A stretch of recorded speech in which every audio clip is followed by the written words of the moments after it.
Hello, everyone, and welcome to an evening with Bernie Sanders and friends. My name is Emily Bourgeois. And my name is Madeline Kennedy, and we are co-presidents of Trinity Progressives.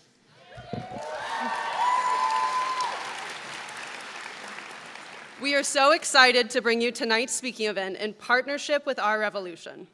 Trinity Progressives was particularly excited to host Our Revolution on campus because of their commitment to grassroots progressivism and their willingness to advocate for elevating the voices of youth. Trinity Progressives, as an organization, serves to be a nexus of progressive thought, discussion, and activism at Trinity University by providing opportunities for students to interact with the issues that matter to them most.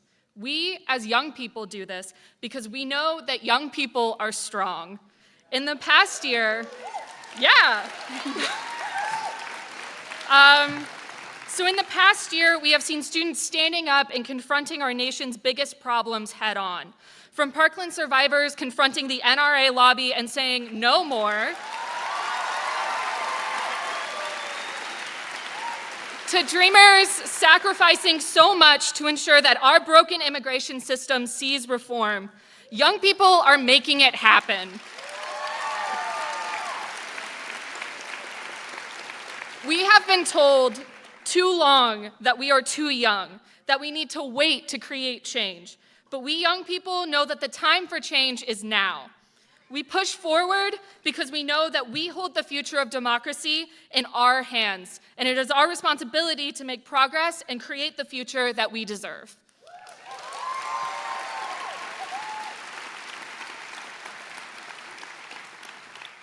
That is why I, on behalf of Trinity Progressives, am proud to welcome our three keynote speakers this evening. Jim Hightower, former Texas Agricultural Commissioner, Nina Turner, former Ohio State Senator, and Senator Bernie Sanders of Vermont.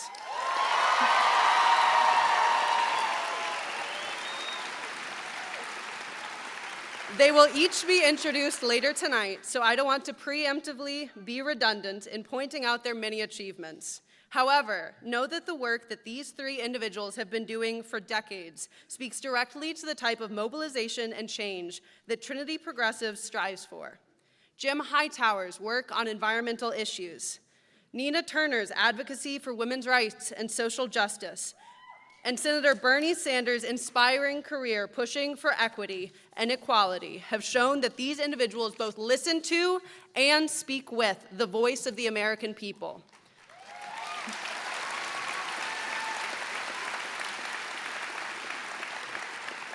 We are proud to host such esteemed leaders of progressive thought. We want to extend our warmest thanks to all of the Trinity University administration, staff, and students, and Our Revolution members who helped make this event possible. And thank you especially to our fellow Trinity Progressive officers, Carson, Austin, Simone, and Puya. Y'all are amazing. And our advisor, Nathan.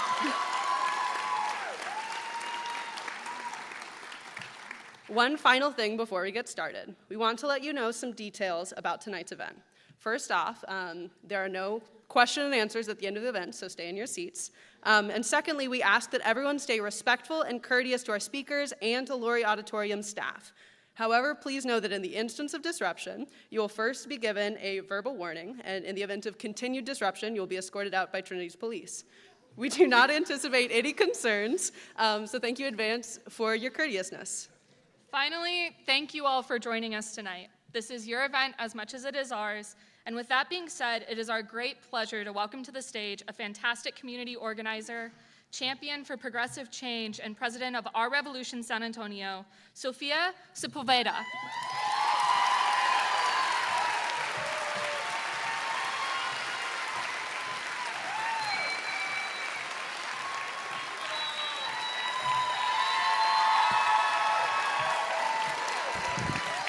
Thank you, Emily and Madeline, for that introduction. Fellow revolutionaries, how are we doing? I want to thank every one of you for coming out tonight. Your resilience and your fight for continuing the revolution in no other place than Red State, Texas! As she mentioned, my name is Sophia and I'm a proud trans Latina. I sit on the board of Our Revolution Texas, and I'm the chair of Our Revolution San Antonio. The progressive movement is rising. The revolution is happening. The bloom of leaders, activists, and candidates is growing, and this year we will not relent. Just during this primary, we had an outright winner, Stephen Kling for Senate District 25. And we have the Bernie of San Antonio in a runoff, Rick Trevino.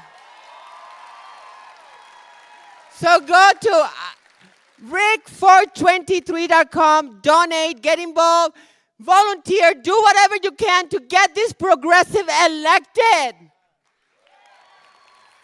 The accomplishments of Our Revolution Texas in San Antonio and around the country are huge. From resisting draconian laws that threaten our liberties, pushing for center candidates to move to the left, and ensuring that real progressives are elected into office, this would not have been possible without all of you sitting here today. So thank you. As we celebrated International Women's Day yesterday, and we marched last Saturday, I find myself looking at many of the signs. Women's rights are human rights. Transgender rights are human rights. But what really are those rights? Is it solely the right to choose as a woman? Is it just solely the right to use the bathroom that I identify with?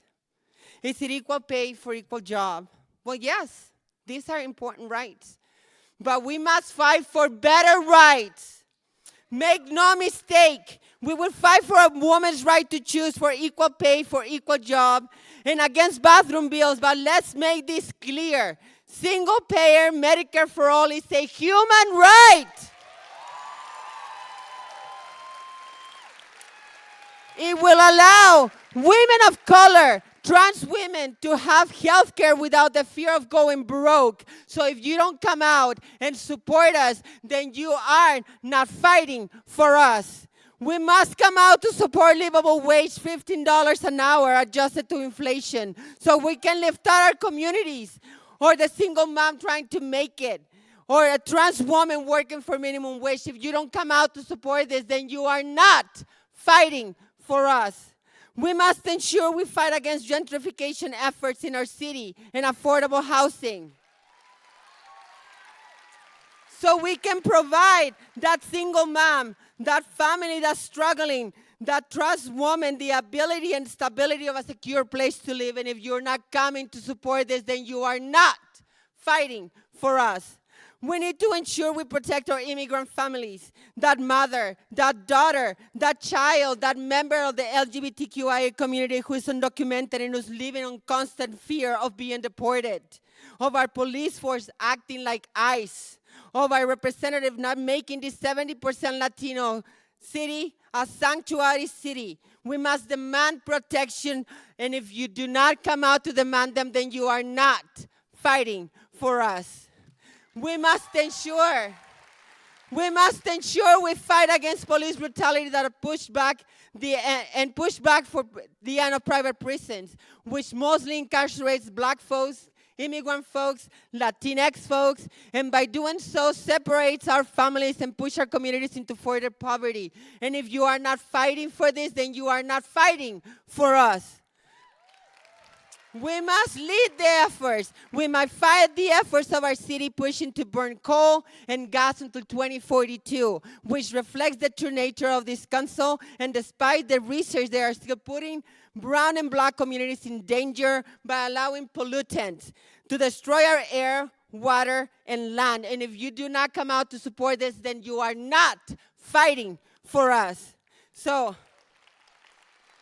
once again, I want to thank you and welcome you revolutionaries, fighters, hell raisers, and I want to thank our revolution for making this happen and Trinity Universities for donating this place. I also want to thank our state director, Chris Cawthorn, for making this possible, for believing in me and being the amazing friend, the mentor, and the inspiration. Thank you, Chris. Without you and your push, I would not be here today. Tonight, we have amazing speakers. President of our revolution, former Ohio State Senator, host of the Nina Turner Show and the Real News Network, the amazing Nina Turner! The leader of the resistance, the father of our revolution, the reason I became involved, Vermont Senator Bernie Sanders! But first, I want to introduce the original Texas populist firebrand. His energy, his guidance, and support has been pivotal to the success of our Revolution Texas. He's an activist, political agitator, author of 7 books, radio commentator, columnist, and author of the populist political newsletter, The Hightower Lowdown, with nearly 100,000 subscribers nationwide. He has spent the past 4 decades battling the powers that be on behalf of the powers that ought to be. Consumers, working families, small business, farmers, environmentals, and just plain folks like you and me. Twice elected Texas Agriculture Commissioner, welcome Honorable Jim Hightower!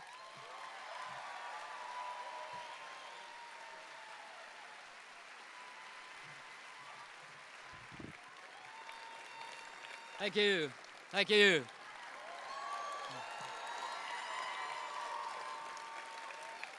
Hello, Texas revolutionaries. What a joy. Thank you, Sophia Sepulveda, for her great leadership here in San Antonio. Thanks to Texas Trinity Progressives for allowing this rowdy bunch to come into their hall here. And thank each of you for being part of this Bernie Palooza in support of our Revolution Texas. Our Revolution Texas is our people's revolution against the corporate elites, the plutocrats, the autocrats, and the kleptocrats who've seized control of our state and national governments, using government as a sledgehammer to knock down the middle class, to hold down the poor, and to tear down our democratic rights. I come to you, enjoy, let's participate, that's right. I come to you not just from Austin, Texas, but South Austin, where we're a little more irreverent over on the south side of the river, a little more insouciant, as we say. In fact, our unofficial slogan is, we're all here because we're not all there. And I think that that's what brings this tremendous crowd out here tonight, because we know that the powers that be are not at all there in terms of grasping the core American values of we're all in this together. Economic fairness, social justice, equal opportunity for all people. That's what we represent.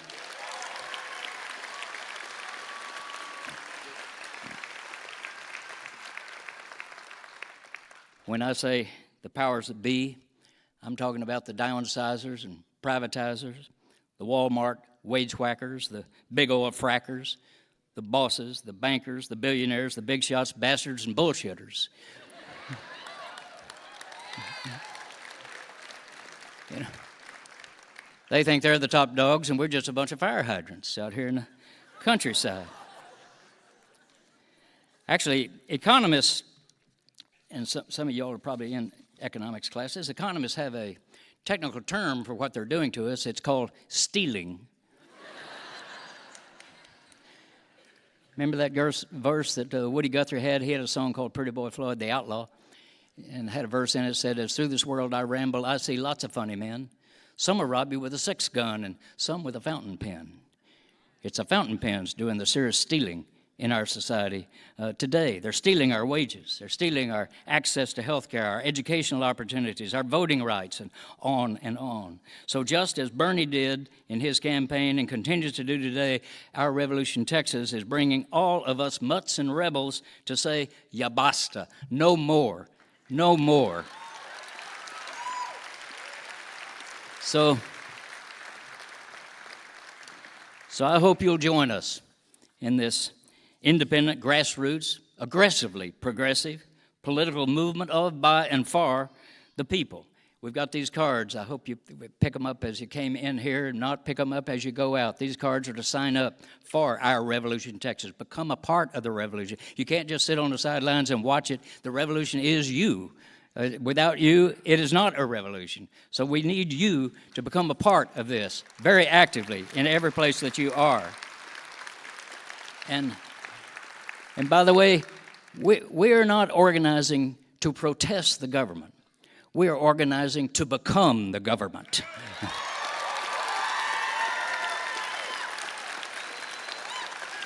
And we had a very good start in this Tuesday's election. We had 29 state-endorsed and nationally endorsed Our Revolution candidates. We won 17 of those races, 17 of 29. And we got some of those here tonight. Rick Trevino is here somewhere in the audience. Great leader. Rick Trevino in the 23rd Congressional District, runs from San Antonio through Laredo all the way out to El Paso. And Rick did something that the establishment didn't realize could be done. He didn't just stay in San Antonio and Laredo. He went to the coloniases in all those rural counties out there. And he knocked on doors that never had a politician knock on their doors. And that's who put Rick Trevino in the runoff. That's our revolution. And somewhere here as well, Mike Floyd is in the audience. Mike won last year in a race over in Pearland, Texas, suburb of Houston. Mike was an 18-year-old senior in high school, and he defeated the incumbent school board president to sit on the school board, Mike Floyd. Well, this is just the start of something big in Texas. You know, Patti Smith had that great song, "People have the power to dream, to rule, to wrestle the world from fools." That's our challenge. That's what we're about. So I want to thank you for doing what you're doing to wrestle this world from fools, and I hope you will join us to make this revolution your revolution. And now, our national revolutions, I'm on the national board of our revolution, our secret weapon, who's become the feared foe of fools, Our Revolution's national president, Nina Turner. Get ready. She's going to set your spirit on fire with her revolutionary passion, vision, and resolve. She's smarter than a tree full of owls. But her progressive message does not come from books. It comes from real life, grassroots experience. She grew up with a single mom, a bunch of siblings, a poverty situation. She worked from 14 years of age on to put a little money in on the household upkeep there. So she doesn't need a Google map and a Hubble telescope to locate grassroots America. She is grassroots America. Let's welcome Senator Nina Turner, President of Our Revolution.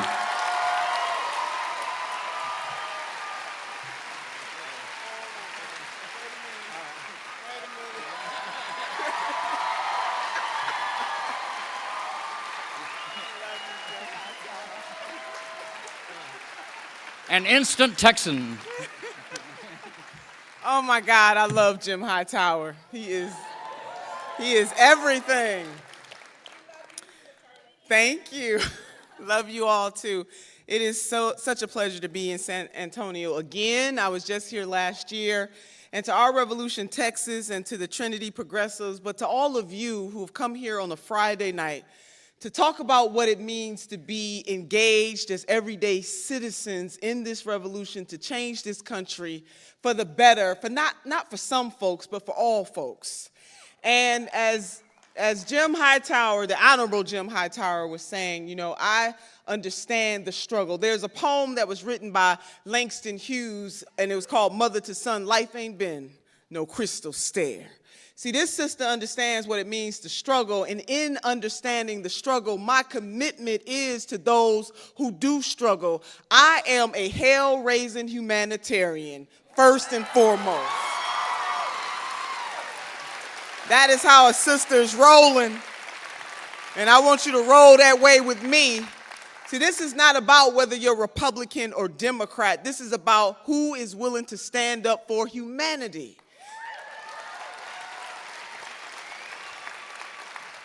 And so often, sisters and brothers, in this environment, folks are making us be divided based on some type of political ideology. We weren't born Democrat or Republican, Green Party or Libertarian. We were born human beings with great potential who want to live a good life. And in that, we must always see each other's humanity.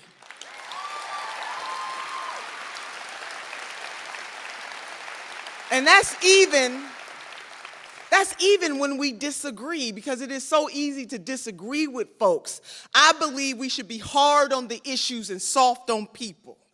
And there are too many folks in this political environment who think that it is okay to talk about folks, to dig up dirt on folks, to try to make Laura Mosier. Let me give a shout out to my sister in terms of what the establishment tried to do to her right here in Texas. But I salute you, Texas, for showing the way that the people will make the final decision on who you want to represent you. Texas, you are leading the way.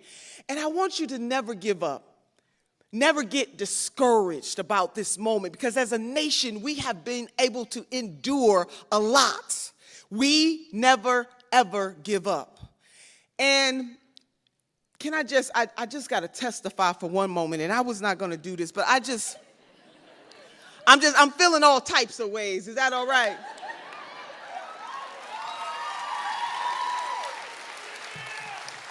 You know, our revolution was inspired by the candidacy of Senator Bernie Sanders in 2016.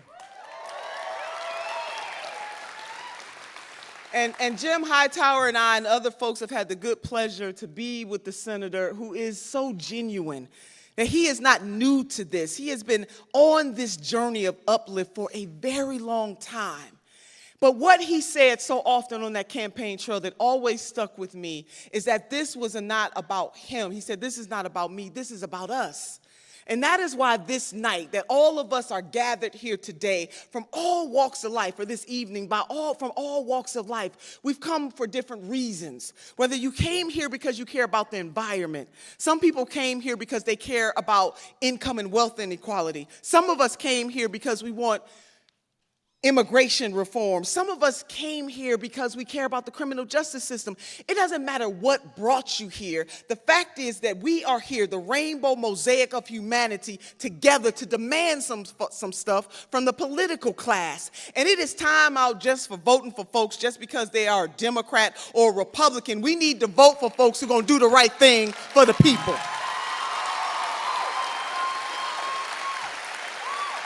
We are all in this together. So we must protest, sisters and brothers, but we must also plan. Somebody got to be planning. And it's not enough just to stand up against one person who you might not agree with if you didn't vote for this person in the White House. That's not enough.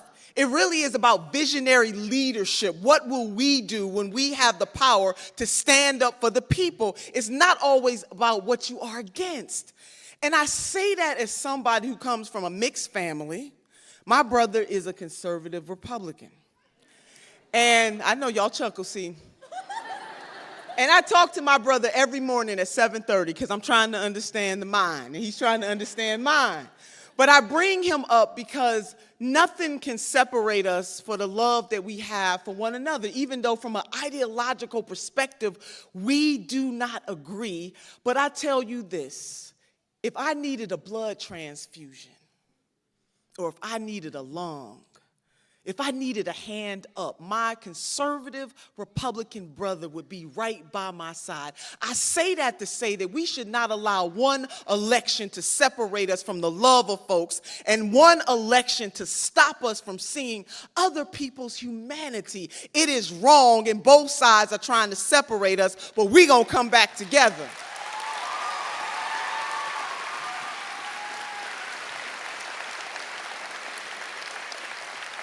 You know, Hightower told you I came from humble beginnings, and I just want to tell you a little bit about my story. I want you to understand why it was so important for me to support Senator Sanders and other leaders who are willing to put something on the line. See, we need more politicians who care more about the next generation than they do about their next election. Just a little bit. And all of us in this room we all have stories. Our stories are our strength. So life for me ain't been no crystal stair or a song in the African-American tradition, How I Got Over. My soul looks back and wonders how I got over. When I was a sophomore at a community college in the city of Cleveland, Cuyahoga Community College, I got some really bad news, sisters and brothers. There was a note on the refrigerator door. In the olden days, there was no texting. For my millennials in the room, it was just a good old-fashioned note on the refrigerator door. But it was directing my husband and I to go to the hospital because, you see, my mother was there. And I didn't think anything of it because my mother had a history of high blood pressure. Little did I know that that moment was going to be a defining moment for me and my siblings and I. I am the oldest of 7 children. When my husband and I got to the hospital, a nurse leaped from her seat and she escorted my husband and I to a room that was called the family room. And when I got there, all 6 of my siblings were already there. My brother, my conservative Republican brother, who's 6 feet 5 inches tall, I had not seen him cry since he was a little boy. That room was heavy with emotion as the doctor came in to inform us that our mother was in a coma. And I asked the doctor, could I go to the room, because I wanted to see the woman who got married very young to my father, and it just didn't work out. How many of us know that everybody in this life, we don't run the race at the same pace, and things happen in people's lives. You never know from one day to the next what somebody might be going through, and that is why we must never cede our humanity one to another, even if we do not agree. When I got to that room and I saw my mama, and I saw her eyes roll to the back of her head and her tongue hanging out of the left side of her mouth. And as I analyzed her clothing, I noticed that the paramedics had cut her clothing from her body. And I could no longer contain myself as the tears started to stream down my face. And I started having a flashback about a woman who worked really hard, a woman who tried the very best that she could, but things happened in her life that hindered her. And in the hindrance that she had in her life, it put our lives, her 7 children, in jeopardy. My mother never did come out of that coma. And at the age of 22 years old, I had to make the decision about when to pull the plug on the woman who gave me life. She was 42 years old. She didn't have a life insurance policy. She didn't have any money in the bank. And she died on the system. So I tell you that story not to make you sad, but to encourage you that we must continue to fight this righteous fight for social justice and equality, economic justice and equality. Nobody wants to be poor when they grow up, but things happen, and we unfortunately are living at a time where excessive greed has taken over in this country. And I've not met one person who begrudges anybody for being wealthy, but what we are sick and tired of is excessive greed and exploitation off of the backs of the working poor and the working class and the middle class in this country. We are tired of it.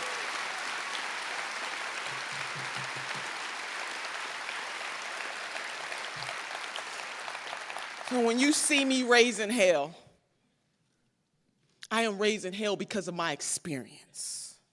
And if anybody ever says that Nina Turner is an angry black woman, I want you to tell them this: hell yeah, she is.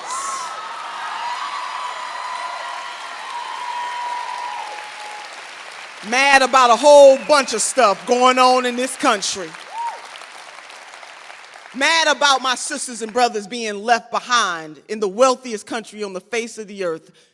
Mad about the fact that income and wealth inequality is out of control. Mad about the fact that our sisters and brothers in Flint, Michigan to this day still do not have clean water. Oh yeah, I'm angry.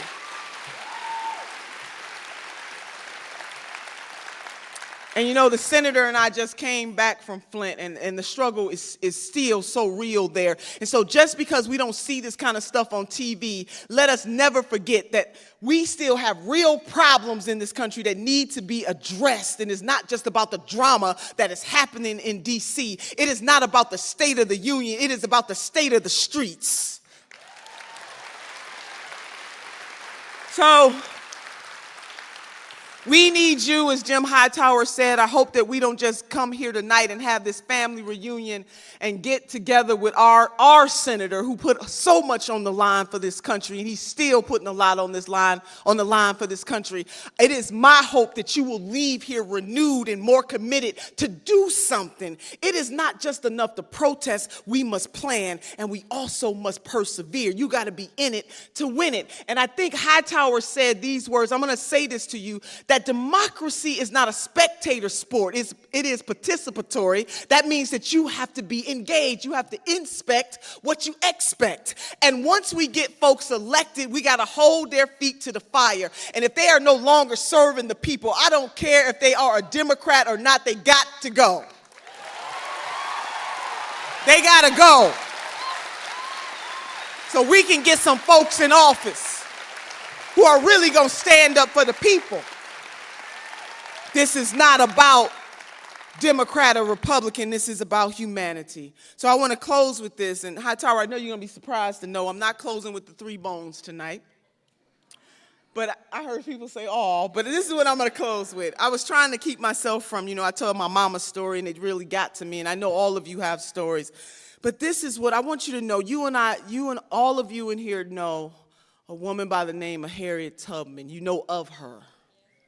And one of the things, when she got her freedom, she could have very well said, I got mine, you get yours. But she didn't say that.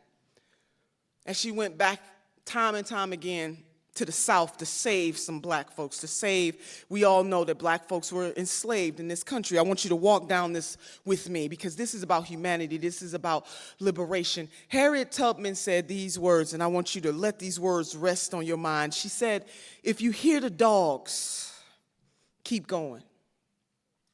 If you see the torches in the woods, keep going. If they're shouting after you, keep going. Don't ever stop. Keep going. If you want freedom, keep going. My 21st century version of what Harriet Tubman had to say in the heat of the liberation struggle for African Americans, for this rainbow mosaic of humanity that we have right here tonight. If you want Medicare for all, keep going. If you want college for all, keep going. If you want immigration reform, keep going. If you want to take care of Mother Earth, keep going. If you want paid family medical leave, keep going. If you believe that women deserve the whole damn dollar, keep going. If you want liberation and freedom, keep going. Never stop. Keep going. God bless you.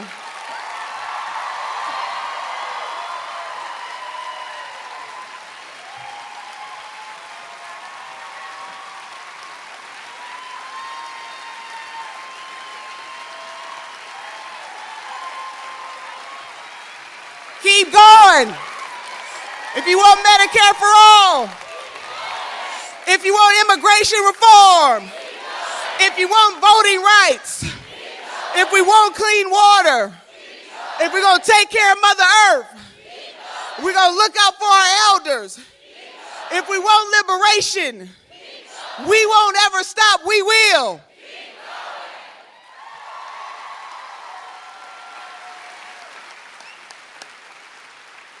All right. Fantastic. I've been telling Nina if she just keeps practicing, she'll be a pretty good speaker. Well, now for the guy who brought Nina and me together, as she indicated, in 2016, and a lot of other surrogates and advocates, but especially several million people just like you coming together. People who are fed up with politics as usual, fed up with business as usual, fed up with the powers that be. They're as confused as goats on AstroTurf when it comes to understanding what America's all about. And that's the importance of Bernie's 16 campaign and the importance of his continuing efforts in the U.S. Senate, but also, most importantly, out here in the grassroots level. He travels, as Nina does, and I do some, constantly out there, rallying people to this cause, to a revolutionary new politics that just says no to corrupt corporate money and says yes to people like us who've been knocked down, kicked out, stepped on, run over, and pissed on. Pissed on by both political parties and the corporate elites that they serve. I first met Bernie quite a few years ago when he was running for Congress and asked me up to help him do a little campaigning in Vermont, and which I thought was in Canada, actually, at the time. But we had a big rally at Montpelier, their state capitol grounds, and after the rally, this guy came up to us wearing a political button. And it was the biggest political button and the best one I've ever seen. It said, "Wearing a button is not enough." We can't be a nation of button wearers. Well, Bernie knows that buttons don't make a movement, people do. So that's what we're up to at our Revolution, Texas, and we need your help. Again, please sign up on these cards that are available to you around here, but certainly at the back, and as you go out, will be handed out. Sign them up, hand them to us so we can bring you in to this movement as leaders, not just followers. We need you to be leaders in this movement. For the people to take power from the corporate greed heads and political boneheads, we need you to do it. We've got to join together to organize, strategize, mobilize, and harmonize for the long haul, constantly reaching out to other people in groups that we might not even know about or be that comfortable with, but we've got to bring them in too as well. Jesse Jackson said years ago, he said, we might not all have come over on the same boat, but we're in the same boat now. That's a big political reality right there that we've got to recognize.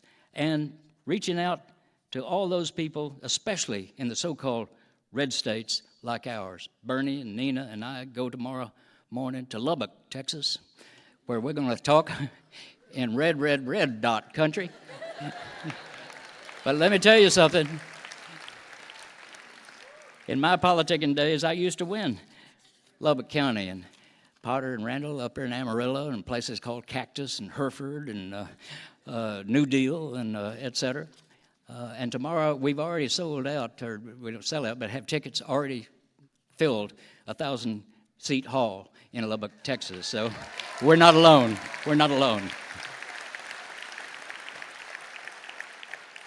Bernie launched our revolution after his 2016 run for one reason. He wants his supporters and all progressives to bring grassroots democracy to the United States of America, starting right here in Texas. That is our challenge. Can we do that? Will we do that? Will we do that? Everybody say Bernie. Here he is, Bernie Sanders.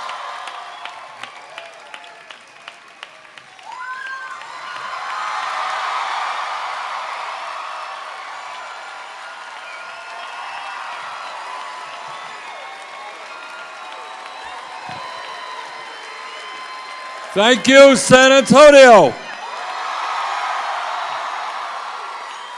Wow. In case you haven't noticed, a lot of people here tonight. And it looks to me that the political revolution is alive and well in Texas.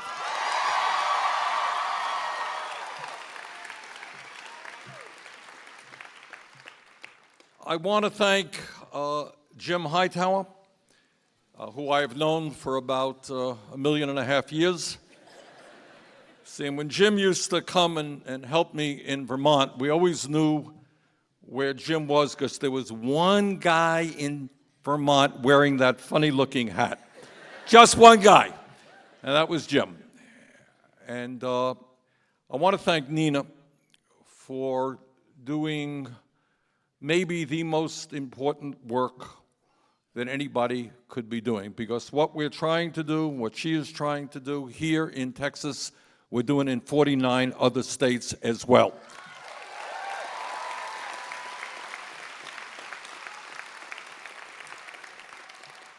Now, the truth is that politics is not complicated. Real politics is not complicated, as opposed to what you see on TV.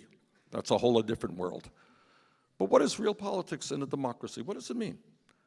What it means is that we look around us and we say, what are the problems that we face, that our brothers and sisters face, that our community faces, our state faces, our country faces, our world faces? What are those problems?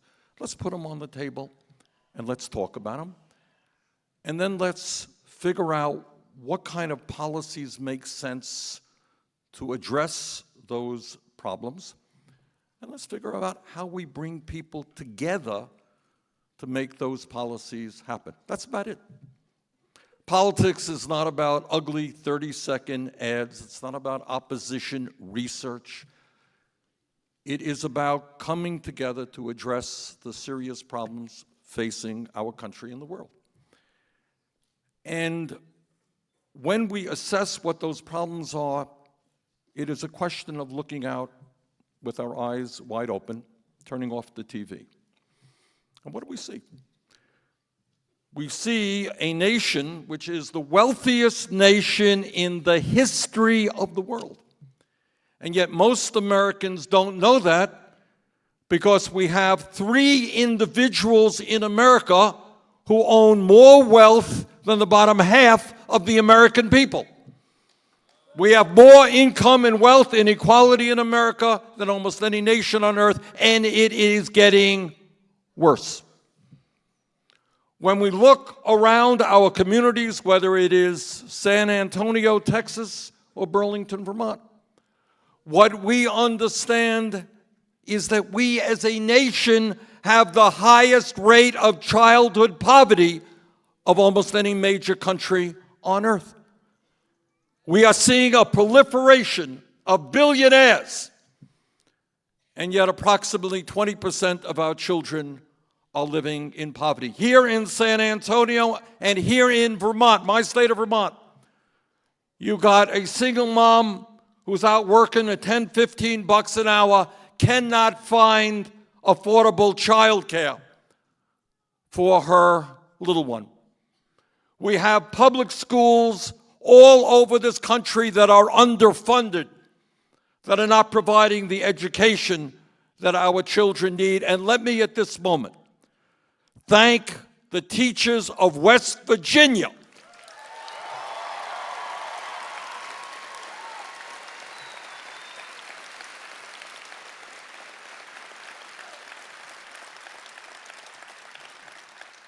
I want to thank them for standing up not just for themselves as working people, but for demanding that their kids in those public schools get the quality education they are entitled to. And when we talk about the work that Jim and Nina and all of us are doing, and sometimes we get discouraged, do not forget that in a state like West Virginia, you have right-wing governor, right-wing House, right-wing Senate, and the teachers defeated them in 1 week's time.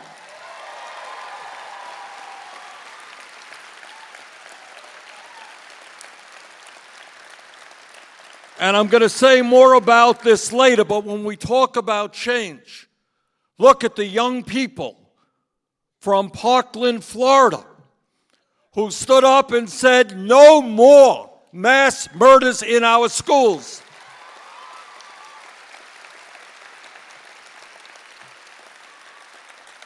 And they managed to get the Florida state legislature, again, a legislature which was owned by the NRA. They managed to get that legislature to take a step forward for gun safety. So when people tell you we cannot make change, don't believe them for 1 second.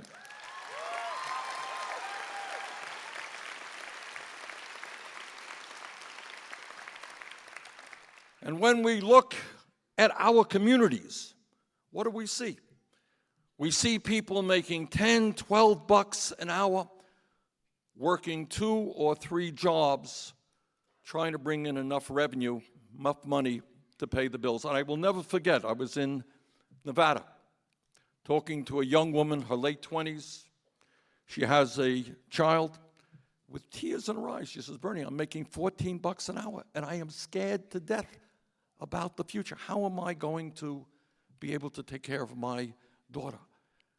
And I want you all to be thinking about the folks who are working 2 or 3 jobs, working 50, 60, 70 hours a week in order to make enough money to put food on the table. And when I run around the country and I talk to people, I run into women who say, Bernie, how does it happen that I am doing the same work as somebody else in my office, but I'm making 80% of what he is making? Why don't we have equal pay for equal work?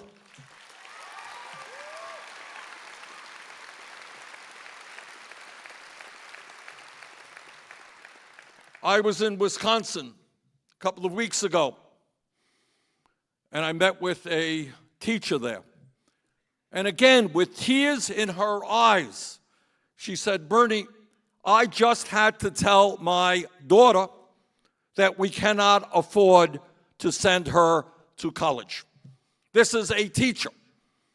And all over this country, we have bright, working-class kids who have the ability to go to college, but who don't have the income.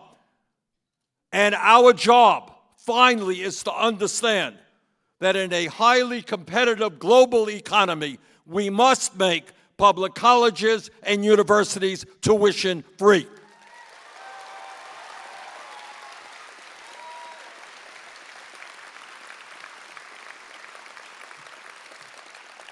How many people in this room have student debt?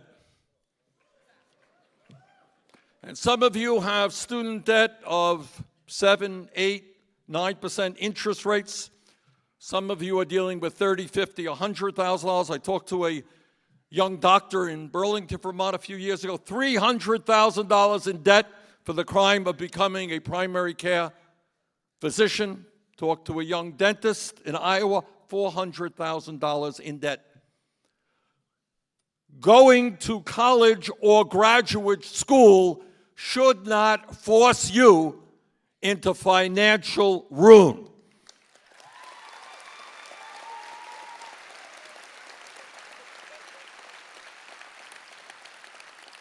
Over 40 million Americans have student debt, $1.4 trillion. Together, we are going to stand up and say that if the Congress can give $1 trillion+ in tax breaks to the wealthiest people in this country, you're damn well sure we're going to lower student debt in America.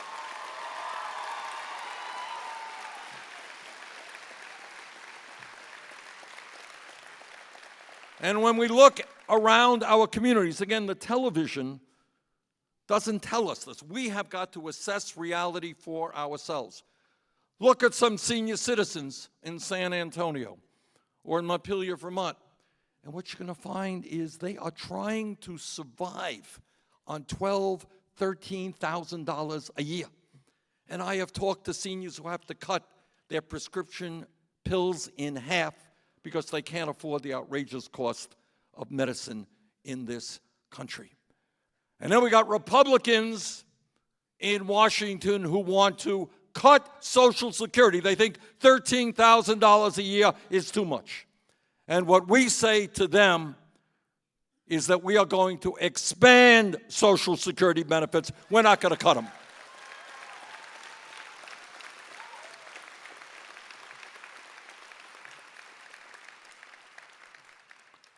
And Nina and I we were talking about this afternoon. We were meeting with a gentleman who was active in Texas, Our Revolution, talking about his wife's medical problem and the fact that the medicine that she needed cost, I believe, $500 a day, something which he obviously cannot afford. And all over this country, you are seeing people with chronic illnesses, people with diabetes who need insulin, people with all kinds of illnesses being forced to pay the highest prices in the world for the life-saving medicine that they desperately need. And together, we are going to tell the drug companies that they cannot continue to rip off the American people. They cannot continue to make billions and billions in profit while people die and suffer in this country because they cannot afford the medicine they desperately need.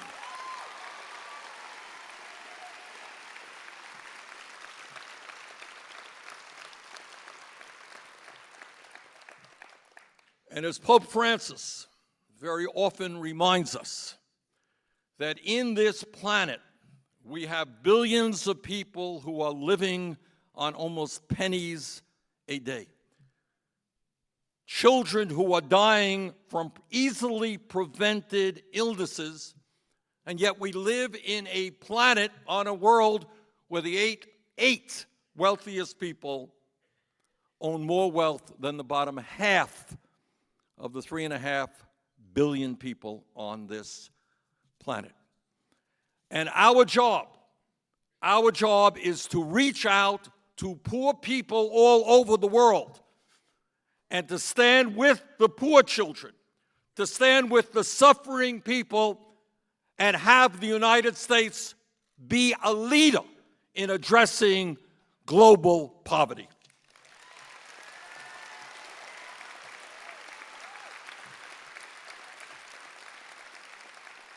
So what I'm saying here is that only you can assess the reality of the world you're living in. It's not going to be CBS or NBC. And you've got to go in your hearts and you've got to open your eyes and see what is going on. And what's going on in a broad sense is that for 40 years we've seen a middle class in decline. We have 40 million people living in poverty, and the people on top are doing phenomenally well. And our job as Americans, as people who believe in democracy, is to make it clear to the people on top that that is not acceptable, that we are together going to create a government that works for all of us, not just the 1% and the billionaire class.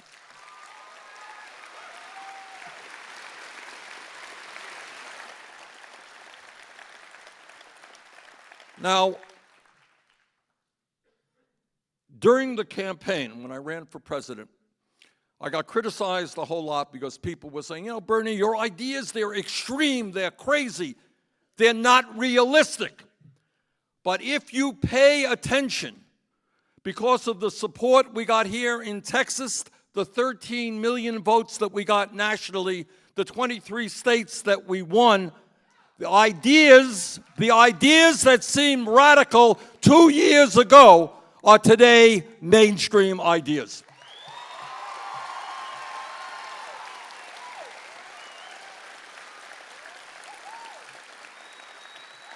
Two years ago, we said that if a person in this country works 40 hours a week, that person should not be living in poverty. We're going to raise the minimum wage to a living wage, $15 an hour. Now, that idea seemed really way out because the federal minimum wage, as you know, is $7.25 an hour. But you know what happened? Because a lot of grassroots activism all over this country, people in the fast food industry standing up and fighting back, what we are seeing in community after community, state after state, is legislation moving us to $15 an hour minimum wage.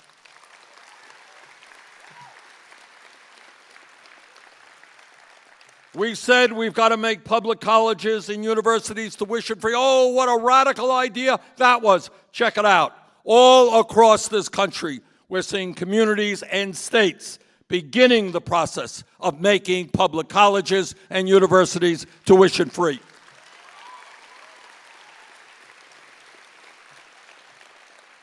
When we began the campaign, we said the criminal justice system is broken.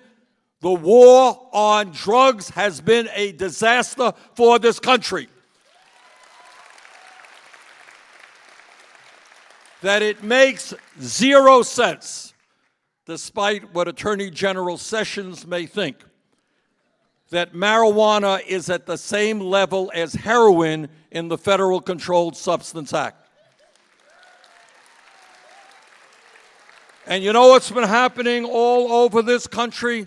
State after state decriminalizing marijuana possession and, in fact, moving to the legalization of marijuana.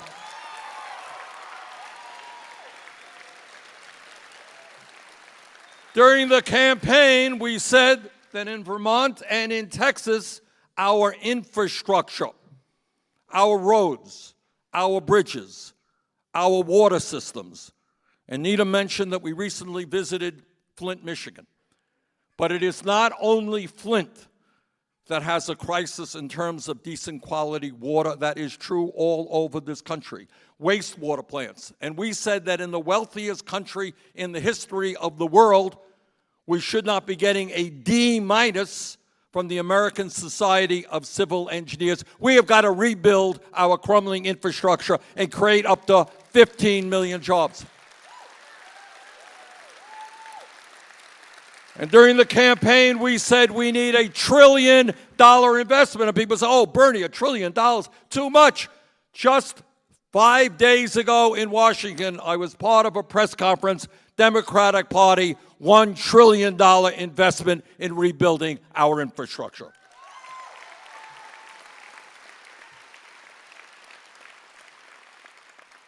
And during the campaign, we said there is something fundamentally wrong when in our great nation, we are the only major country on earth that does not guarantee health care to all people as a right, not a privilege.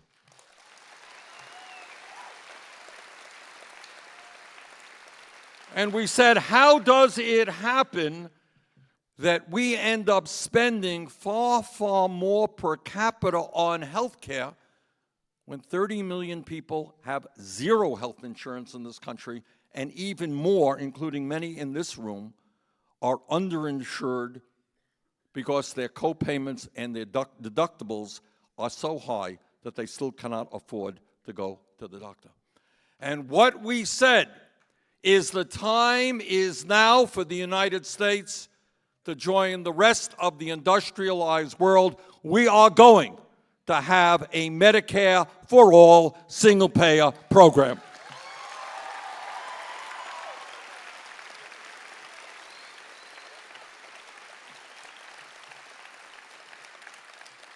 And our critics said, oh, Bernie, that's too radical. Imagine the United States doing what every other major country on earth are doing. You can't take on the insurance companies. You can't take on the drug companies. Well, we introduced that bill in the United States Senate. First time I introduced it a few years ago, we had one co-sponsor. You're looking at him. This time, we had 16 co-sponsors.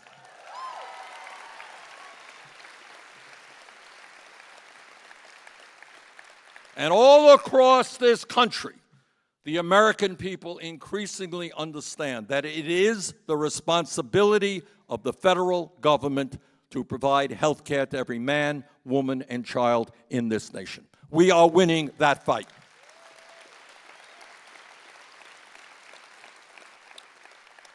During the campaign, we talked about a corrupt campaign finance system.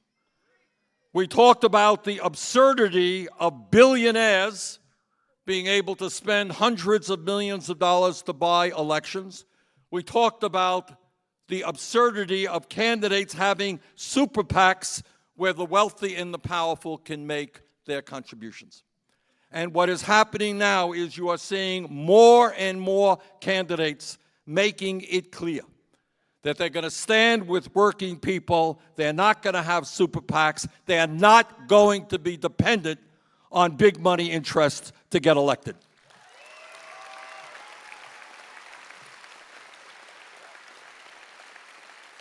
And that together we are going to overturn this disastrous Citizens United Supreme Court decisions.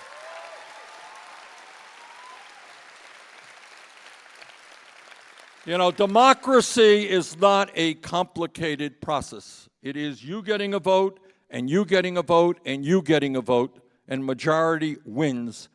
It is not billionaires buying elections. It is not outrageous gerrymandering. It is not voter suppression.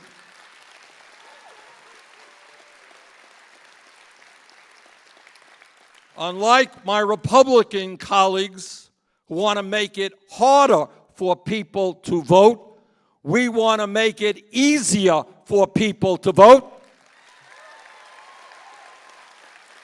And we're going to fight for public funding of elections so that anybody here who wants to run for office will not have to beg wealthy people for the money that they need.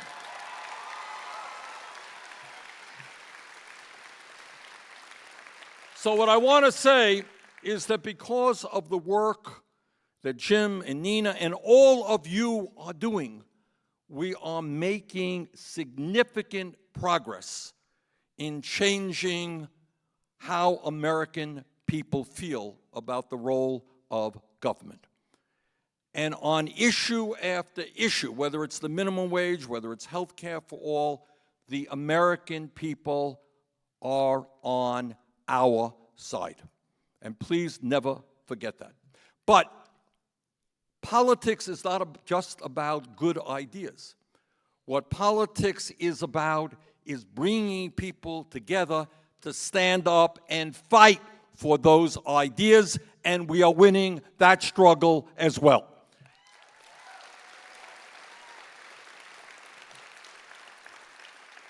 Because of the work of our revolution and other grassroots organizations, what we are seeing from coast to coast and right here in Texas are working people and young people, sometimes for the very first time, running for election and often winning. All right? When Jim just told you that out of the 29 candidates that our revolution supported, 17 of them won, that is a very big deal, and we're seeing that all over the country.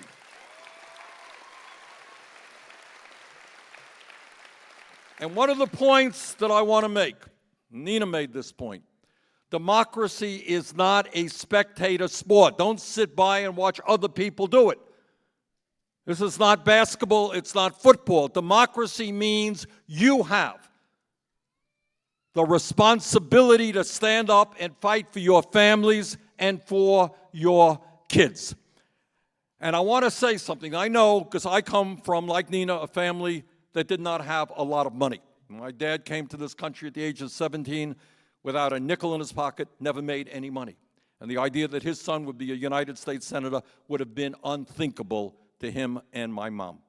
All right, but what I learned, and I want to convey to you, is please do not allow the establishment to intimidate you to think that you cannot run for school board or Congress or the Senate.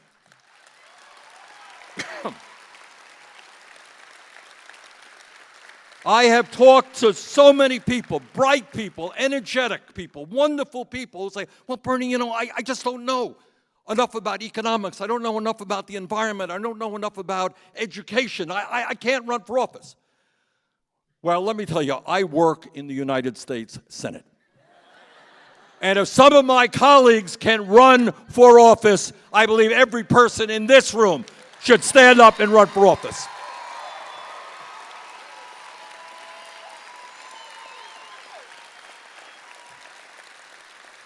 What you need and what Nina was talking about is you need a heart of compassion and love, and the rest will come to you. So please do not allow people to say, hey, why do you think you should run for office? Or why are you marching out on the street? What do you know? Or why are you, how dare you get involved and run for the school board? Don't let anybody intimidate you. What the political revolution, in a sense, is about is breaking down those psychological barriers which intimidate us, which make us feel that we are not worthy to be running for office and running this state and running this country. Don't let them do that to you.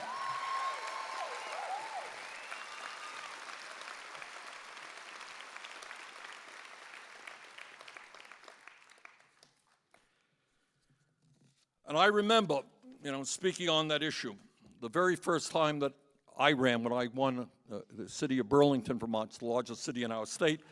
Compared to your state, that would be a tiny town, but it is the largest in our state. And I remember knocking on doors in January in Vermont, a little bit colder than in Texas. And I was thinking to myself, what am I doing? I'm knocking on a door of somebody I don't even know. Somebody doesn't know me.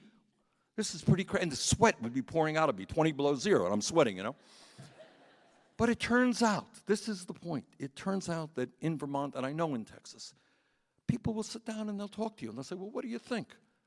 I'm worried about this. What's your view on that?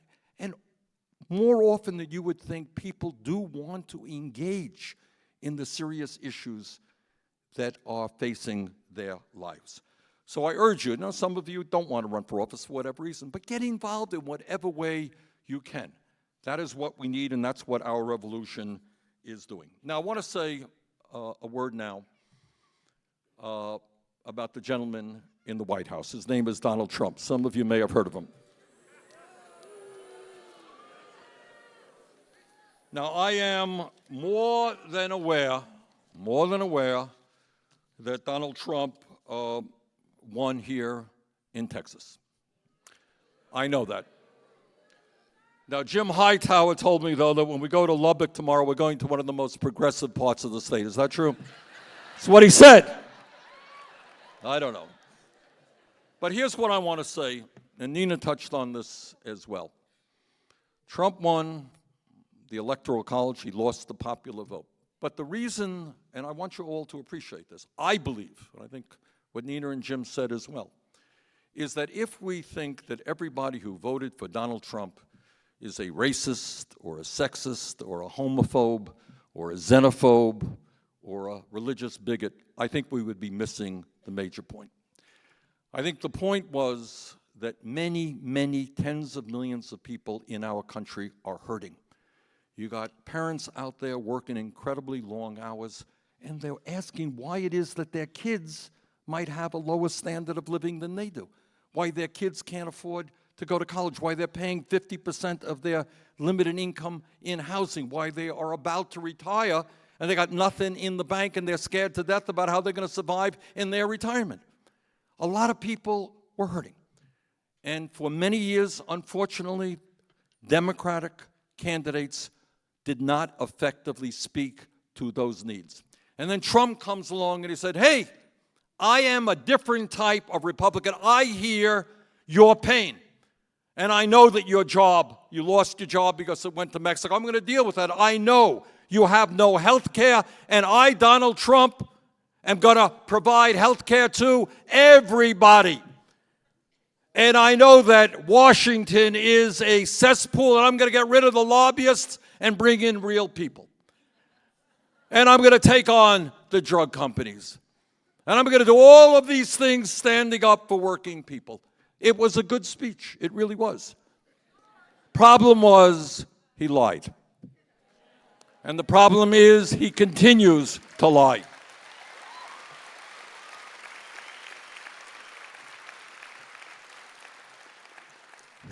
Donald Trump said he was going to provide health care to everybody, but he supported legislation which would throw 32 million people off of the health insurance they had. He said he was going to pass tax reform that would benefit the middle class, but at the end of 10 years, 83% of the benefits passed in the Republican tax bill go to the top 1%.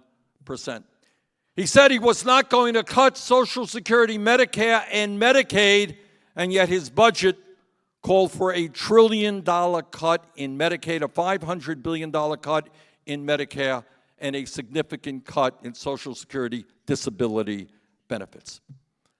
Our job is to reach out to the supporters of Donald Trump and say to them very clearly, many of you are hurting and we are hurting too. But the future is for us to stand together around an agenda that speaks to our needs and not the needs of the billionaire class and the people that Trump has appointed to his administration.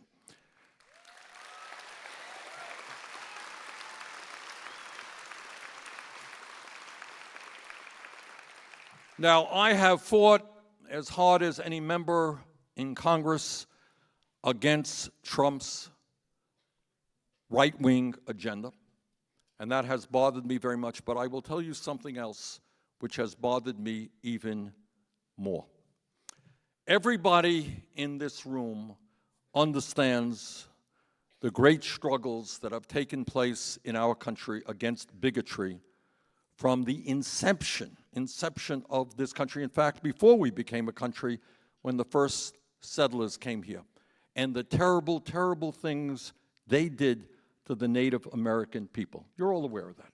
And all of us are aware of the abomination of slavery and segregation and Jim Crow legislation.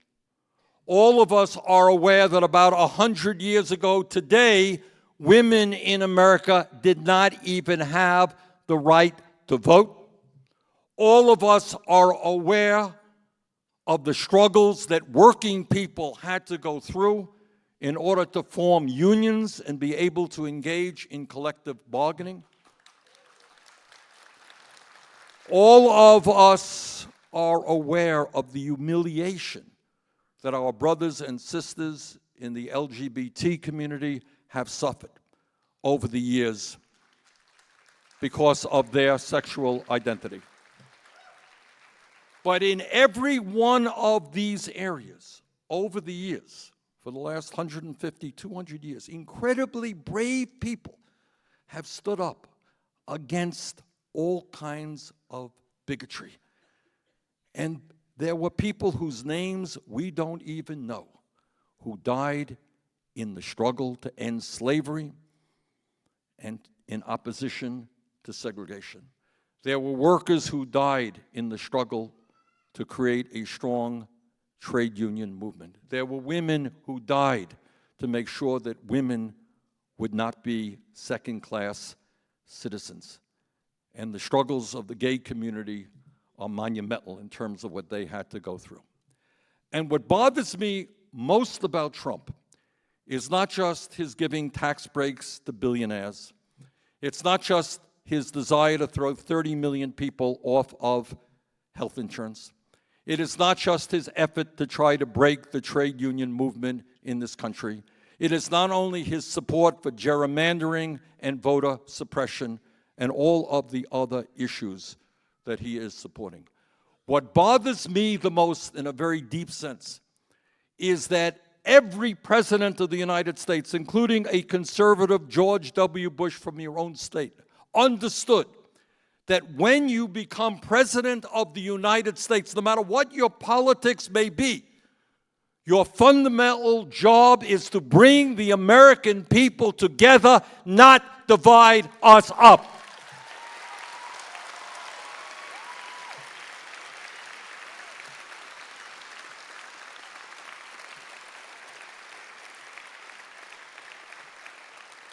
And now we have a president who, before he became president, was head of the so-called birther movement. You all remember the birther movement? A blatantly racist, anti-Obama effort. We have a president who has insulted Mexican Americans and who was leading a terrible anti-immigration effort in this country. We have a president who has attacked Muslim Americans. We have a president who has suggested that transgender people cannot serve in the United States military. We have a president who is trying to achieve cheap political goals by appealing to the basest instincts that people have. And our message, maybe the most important message we can bring forth at this particular moment in American history, is to tell Donald Trump and his colleagues that we will not allow them to divide us up. We are going to stand together, black and white and Latino, Asian American, Native American, gay and straight men and women.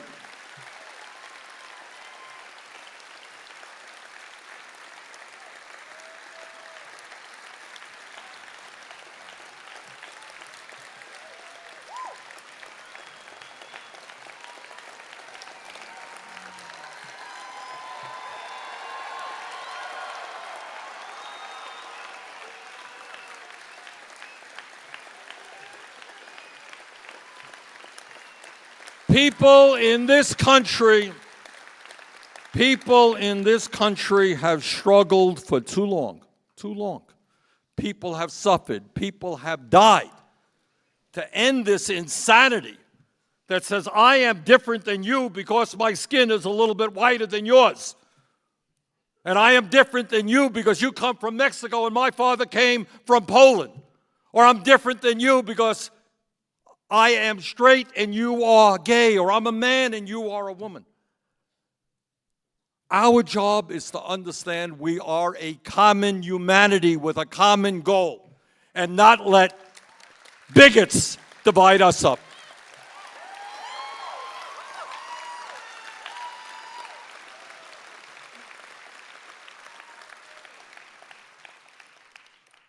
Now, there is another issue out there that I want to say a word on, and that is, and I know that it's a difficult issue in this state, like my state, where we have a lot of hunters and gun owners.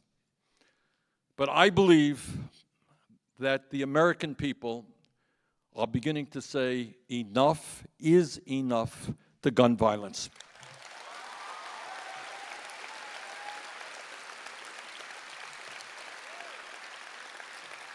And I want you to understand that the NRA does not speak on many issues for gun owners of this country or for the American people. Very few people I know, whether they're gun owners or not, think that it makes a shred of sense to say to somebody who cannot get on an airplane because they are on a terrorist watch list that they can go out and buy a gun. Very few people that I know think it makes sense for somebody who commits domestic violence to be able to go out and get a gun.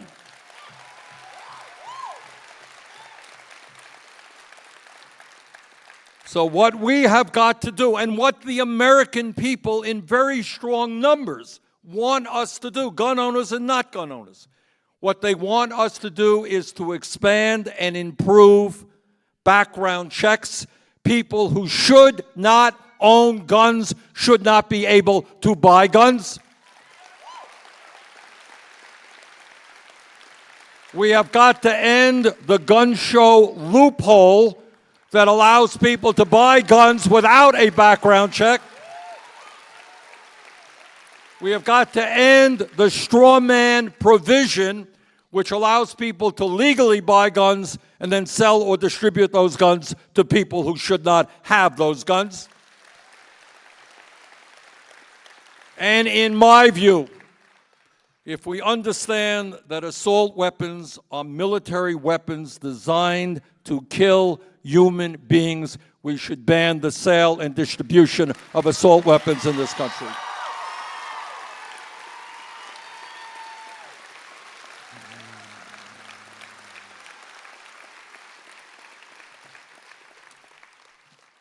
So our challenge right now is to understand that on issue after issue, the American people are on our side.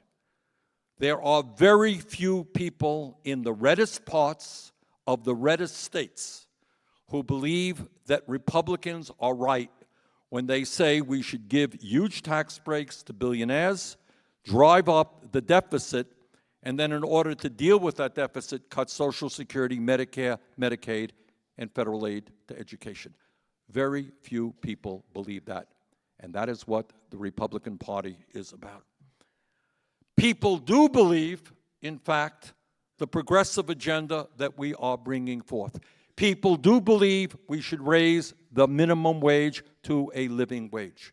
People believe that we should move forward, pay equity for women, and a woman's right to control her own body.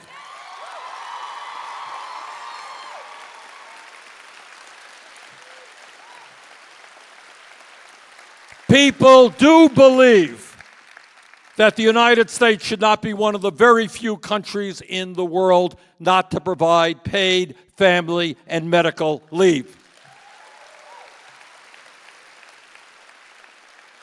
People do believe that health care is a right, not a privilege. People do believe that if we're going to have the best educated workforce in the world, we're going to make public colleges and universities tuition-free, and we are going to reduce student debt significantly. And people do believe in overwhelming numbers, 75, 80%, that we must stand with the young people in the DACA program and move.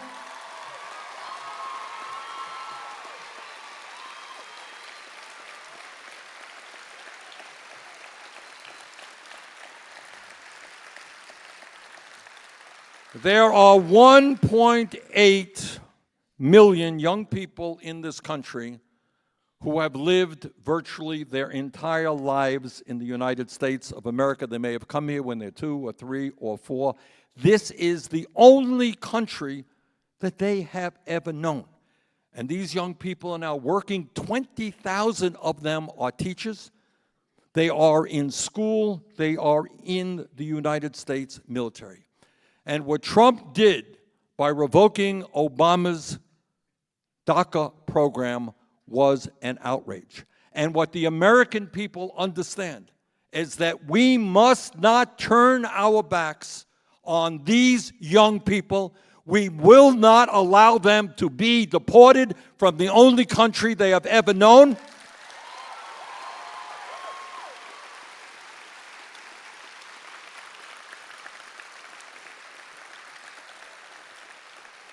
And that we will continue the fight for comprehensive immigration reform and a path toward citizenship.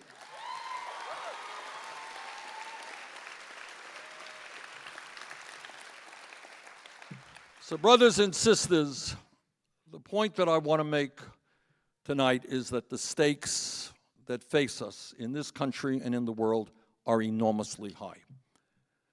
And as I have said, in my view, on most of the major issues facing this country, the American people agree with us, not with Donald Trump or with the Koch brothers.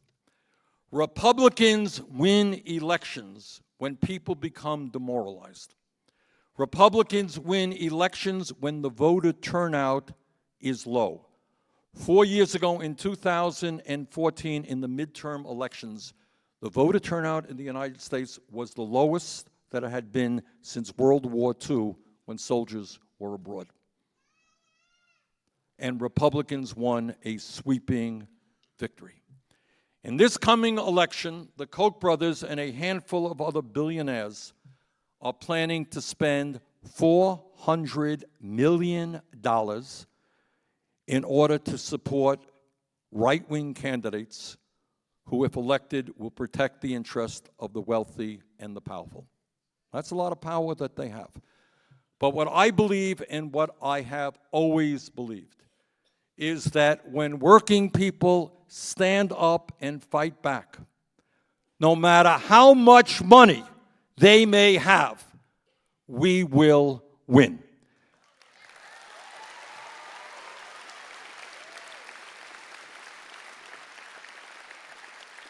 So I hope very much that you will not think that you can sit this stuff out. You can't sit it out. All right? The stakes are too high. You must become involved in whatever way you feel comfortable, and sometimes become a little bit uncomfortable in doing what you have to do. We need you desperately. As I think about this country politically, there is probably no state in the country more important in the political struggle than the state of Texas. No state more. You are a state in which millions of people are working for horrifically low wages, where millions of your kids do not have, and adults do not have any health insurance at all. And we need to reach out and bring those people together. And if we can significantly increase the voter turnout here in Texas, we are going to win in Texas.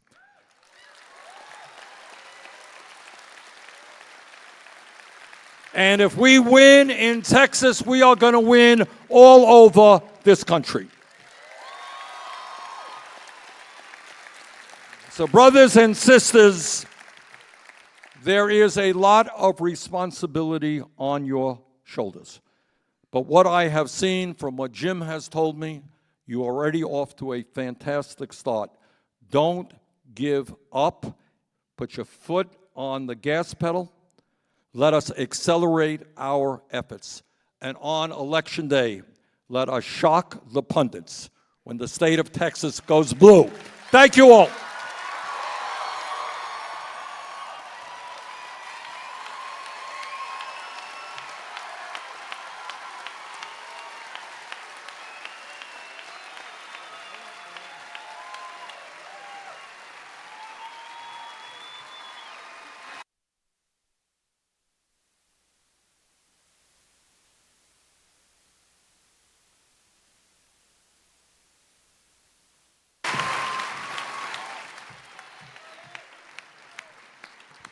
On behalf of the Trinity Progressives and our Revolution, thank you so much for coming to tonight's event.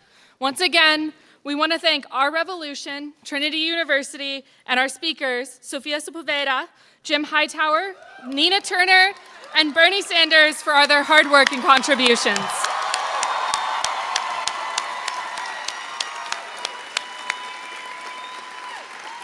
Have a great evening. And we hope that each of you have taken tonight's message to heart and that you leave energized and ready to affect positive change in your communities. Let's not allow ourselves to be spectators to democracy. Let's join together to fight for the America that we want. Thank you. And if you have not yet joined our revolution, go to our Revolution San Antonio, join the Trinity Progressives, come out and help the fight.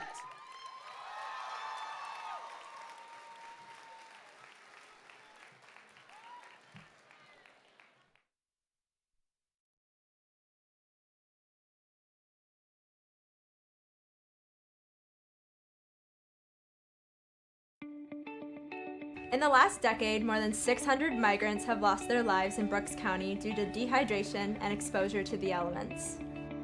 As engineering students at Trinity University in San Antonio, Texas, our team was able to apply the skills we learned to help find the best solutions to this problem.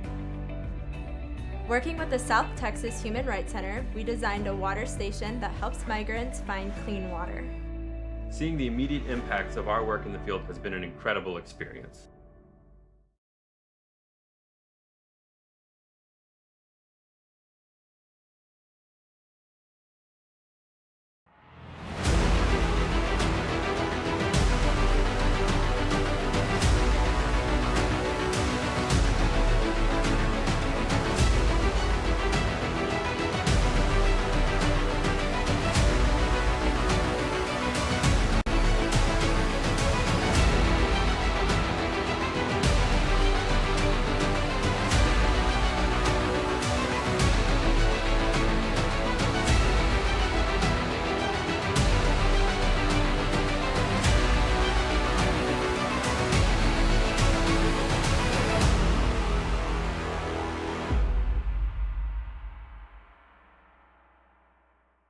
Food insecurity or the inability to get food is a widespread and misunderstood problem.